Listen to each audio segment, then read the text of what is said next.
We've been discussing this reform since at least 2010, actually. That's when the European Commission first signalled that it definitely wanted an updated law. And yet I'm not sure we've really had a discussion about some of the issues in terms of whether the system as a whole is really working. And why do I say that? Because, yes, we'll see procedural change. We'll see major change with the one-stop shop. We'll see major change with the consistency mechanism, all at the procedural level. But substantively, what we're going to end up with is going to be extremely similar to the directive, which is now 20 years old.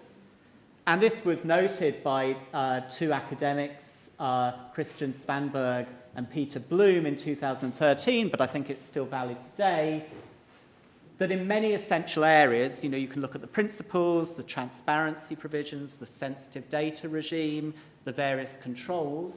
You're really looking at an adjusted version of the directive, and in many cases, actually, a cut and paste job, a copy of the directive. Now, is that really, we might end up with that, it seems we will end up with that, but is that really satisfactory?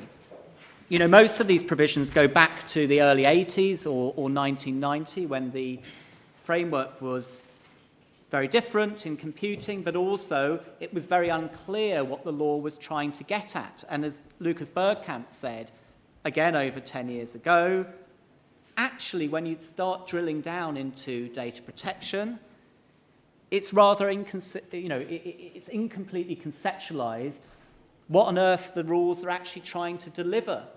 What is the core purpose of data protection? Does anyone really know? In many ways, it was trying to pour in the kitchen sink, get everything into the area. It's a shotgun remedy, according to Lucas Bergkamp, but in order to ensure that we didn't miss anything.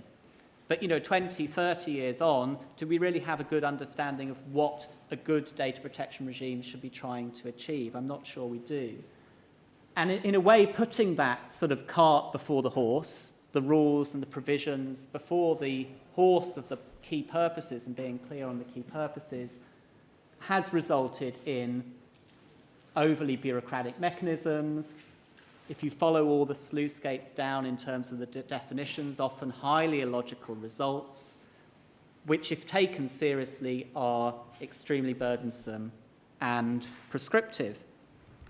So what is at the root of the problem, and are these being addressed? Well, I think at the root of the problem is the hugely expansive meaning that we give to the key terms. And that determines a hugely expansive scope, which we often actually forget about. Now, turning to personal data, we usually focus on issues around identification, identifiability, and that side of the coin. But in fact, there's a further and bigger issue simply on any information relating to a natural person being covered. According to the UK Information Commissioner's Office, the name of a public official, seemingly an elected public official, is personal data about that public official. In previous years, they've even said the title of an author's book is personal data, and if the title has a natural person's name in it, it's also personal data about that person. And then, of course, all the provisions apply if you want to take it seriously. It's hugely expansive. Sensitive personal data. Any data revealing racial or ethnic origin. Well, surnames, do they reveal ethnic or racial origin? Patel, the list can go on. In some cases, they could reveal religious origins as well. Racial and ethnic origin colour photography, of course, many courts, the Netherlands and the UK courts have tended to suggest that colour photography is sensitive personal data. Have we really been having a debate as to whether sensitive personal data has anything really to tie it down sensibly? And if not, why not? 5 years of debate. Why have we not been able to have that debate?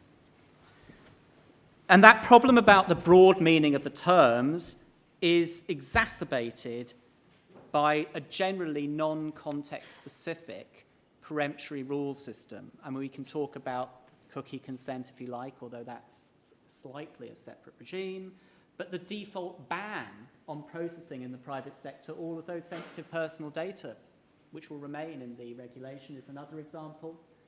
In the European Parliament's version, huge long lists of information that has to be provided to data subjects in all cases when there's direct collection. Rather unclear what direct and indirect collection is, particularly when you look at something like Google Street View, for example, and photography. But even in indirect collection, even from the public domain, quite strong tests which you have to prove to get out of information notification. And lots of complexities around controller and processor designations, even presumably for very trivial data. And again, that seems to be exacerbated rather than reduced in the regulation.